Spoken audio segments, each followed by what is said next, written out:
What's up, people? I had made a couple videos back on a little while back on astrotheology and shamanism, and I just wanted to touch on a couple things that I kind of forgot, that I kind of left out. I wanted to talk about a few things. The precession of the equinox.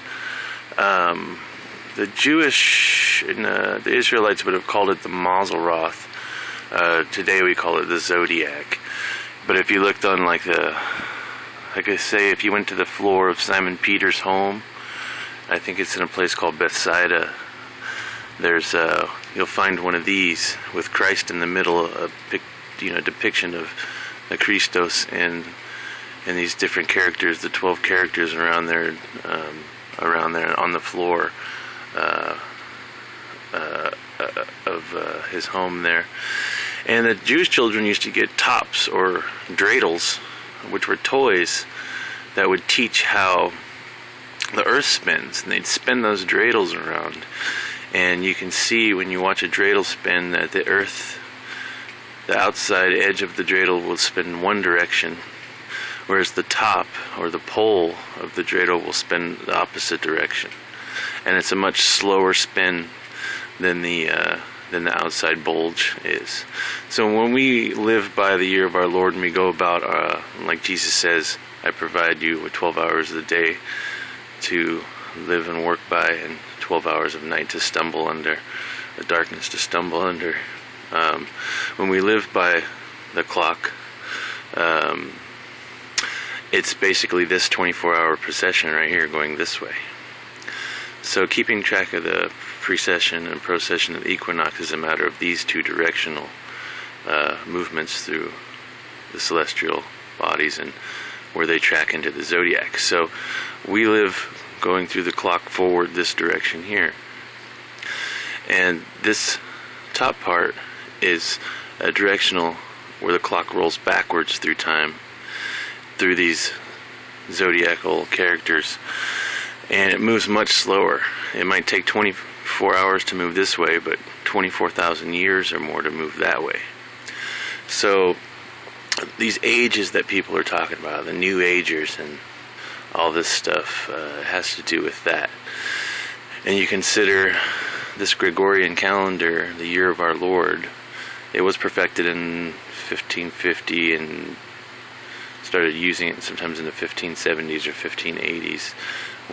When they merged the Julian calendar and the Mayan calendar together, basically a northern and a southern hemisphere perspective together to create the Gregorian calendar, which we've all been living by. But the fact that this age is, you look at Anno Diem, Jesus' supposed birthday or after death, as the age of Pisces, whereas the sun is in the Fisher King.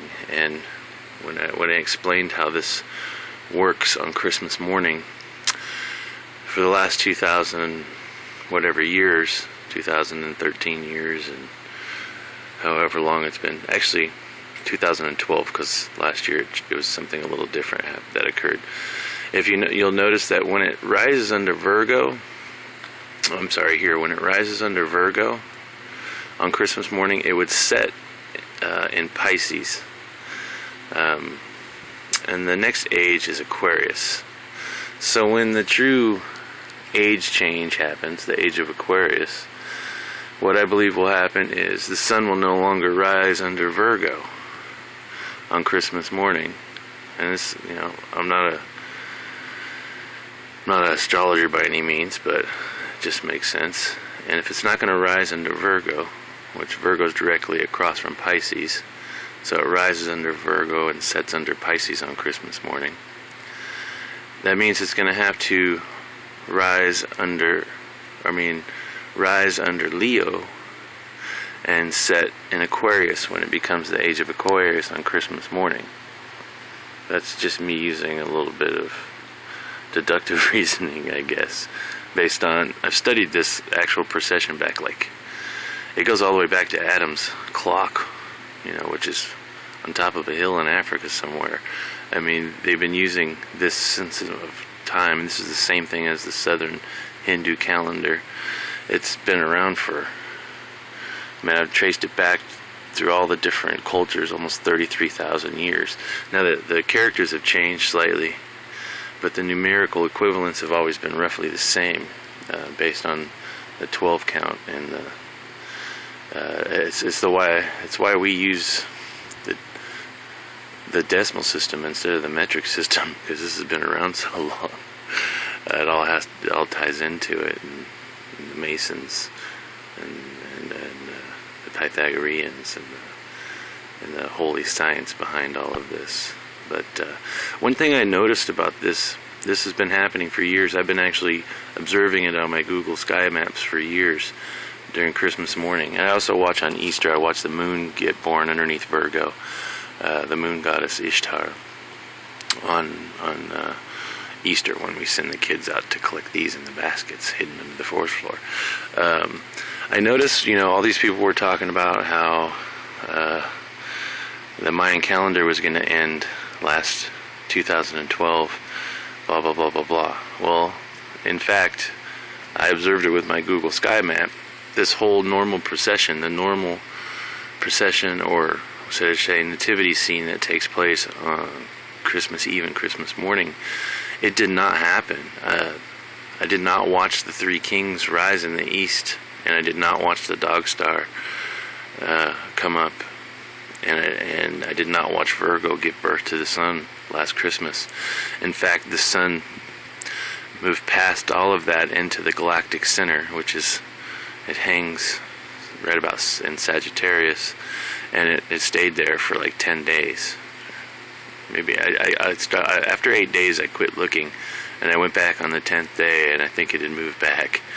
So I'm not exactly sure how long it stayed there. So there, because they had merged this calendar with the Mayan calendar, I was expecting something to happen, after watching this for so many years. And so I'm actually excited to see if this Christmas the sun will be born under Leo and set in Aquarius, which would be fascinating to me if that happened. So essentially, I have it written forward here so it's easier to read, but this is actually a backwards thing. It goes one direction and the other direction. So naturally, the next stage after Pisces, the sun will be in Aquarius. So you hear songs like "It's the dawning of the age of Aquarius," and people talk about a new age. And this has happened many times before. Before the age of Pisces was Aries, the ram, where you have Father Ram, Abram. Ab means father, Ram means ram. And you have the kings of Egypt, or the pharaohs of Egypt, they go by Ramses. And then, there's a couple generations. And before that, if you think about before Egypt fell, at the end of the age of Aries, or actually, it was the end of the age of the bull, when Egypt fell. And Moses signified that when he came down from Moon Mountain, or Sinai, and he smashed the golden calf that was being worshipped, that Aaron had fashioned, and he told him, to no longer worship this deity. And then he blew the shofar's horn, or the ram's horn, which signifies the age of Aries. And often when you see statues of Moses, you'll see these little ram's horns poking out of his head, and he was a descendant of Abram, or Abraham. And during that age, of the Aries, in Egypt, Ramses and Ramses II and so forth, they ruled. But prior to that was the age of Taurus, and during the age of Taurus was that was the age when a culture before Plato, way before Plato was thriving. They were called the Minoans on the Greek island of Minoa, which Plato wrote about as Atlantis. But they basically ruled the Aegean Sea, and they worshipped bulls, and they had big old Brahmin bulls walking around all over the place, and on this island, and they basically were the maritime trading route empire. They ruled the Aegean Sea, and would go out into the Atlantic and ruled the basically ruled the mercantile industry, or the maritime trade and everything. But that island unfortunately erupted right around 1500 BC, and it sent the plagues into Egypt. It caused massive earthquakes. It shot magma so high into the sky that it dropped ice from the stratosphere with the nuclei of lava in it. So ice and fire felt rain from the sky. The earthquakes happened in Egypt. The nitrogen was released, or carbon monoxide was released from the fissures, fault lines underneath the Nile, and the Nile turned blood red.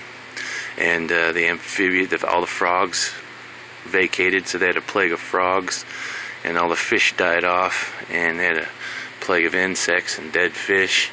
And I guess from the smoke in the air, it sent a swarm of locusts that still to this day migrates back and forth over the Nile Delta, down into the Nile to take haven.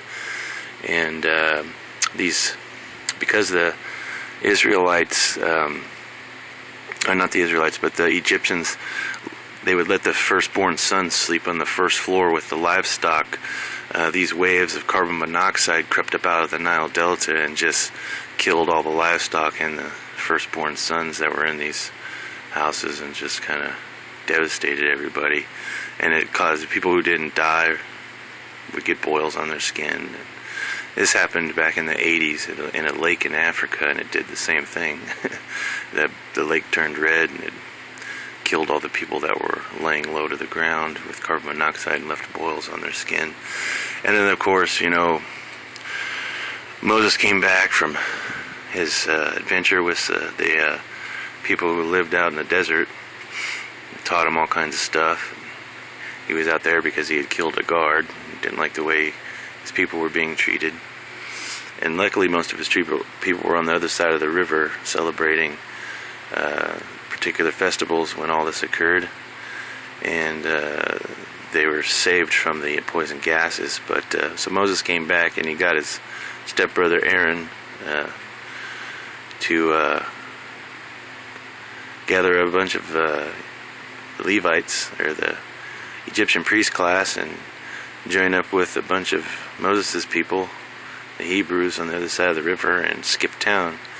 And on the way out, they sacked the Pharaoh's. They sacked one of the Pharaoh's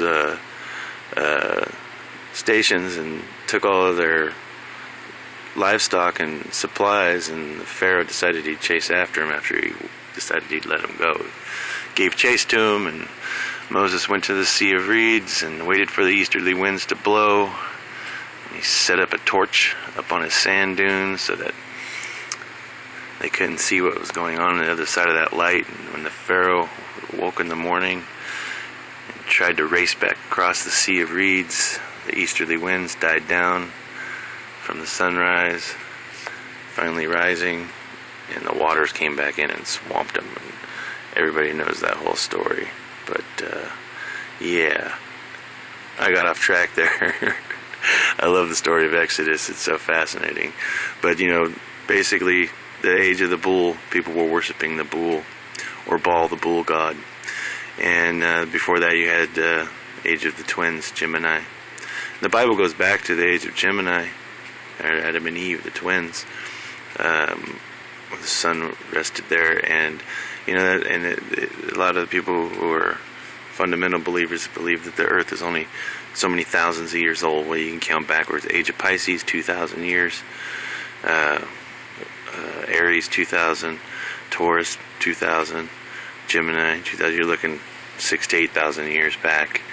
But obviously, if you go back in the age, I believe like back in the age of Leo and such is when the Sphinx was built. And there's obviously monuments built around the world that are dedicated to this, that show that they were built when the sun resided in these particular things. So this goes way, way back, 33,000 years or more, maybe even longer than that. This is you to understand how sacred all of this stuff is. It's really important to us. So I think that might be fascinating to some of you. But so the next age will be the age of Aquarius. They even assign some of these ages as generator, organizer, and destructor ages. And Pisces, I believe, was an organizational age. And Aries was a generational age, like Exodus and the building of the Israelites and stuff, and this new way of life. And Taurus was a destructional age, and that's when Santorini exploded and changed the world. It was one of the biggest eruptions known to man. So unfortunately, Aquarius, I'd imagine at the end of Aquarius it would be a destructional age. So these also are labeled God, God as you go to generator, organizer, destructor.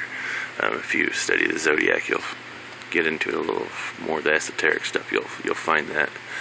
So and there was pretty, when you look at it that way, going back in time, there were these catastrophic events during the destructional ages, and they say that it has to do with the Earth's poles and the magnetic shifts and the seismic activity that occurs when the North Pole shifts into a new frequency.